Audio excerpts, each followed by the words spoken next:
भारतीय रुपया आज विक्रमी नीचांकी पातळीवर घसरला। एका अमेरिकी डॉलरचं मूल्य आता 91 रुपये इतकं झालंय। 2025 या वर्षात भारतीय रुपया प्रचंड वेगानं घसरला आहे, पण तरीही भारत सरकार किंवा RBI याबाबत संकट व्यक्त करत नाही, किंबहुना रुपयाच्या घसरणीत हस्तक्षेप न करणं हा एका आंतरराष्ट्रीय रणनीतीचा भाग असू शकतो, असं या क्षेत्रातील काही तज्ज्ञांचं म्हणणं आहे। अमेरिकन डॉलरच्या तुलनेत आज भारतीय रुपयाची किंमत घसरली। 91 रुपये म्हणजे $1 अशी आजची परिस्थिती आहे। अमेरिकेचे अध्यक्ष डोनाल्ड ट्रम्प यांनी भारतावर आयात शुल्क वाढवलेलं आहे। त्यानंतर रशियाच्या अध्यक्षांचा भारत दौरा झाला।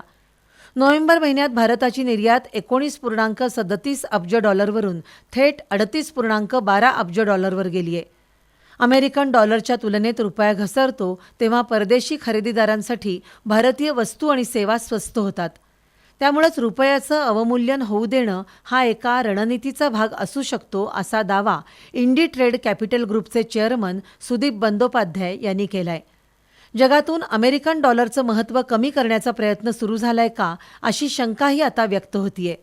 या पार्श्वभूमीवर 91 रुपये म्हणजे $1 अशी परिस्थिती येऊनही सरकार कोणताही हस्तक्षेप करत नाहीये। कारण काहीही असलं तरी रुपयाचं अवमूल्यन होतंय हे खरं आहे आणि यामागे काही दूरगामी विचार असू शकेल हेही खरं आहे।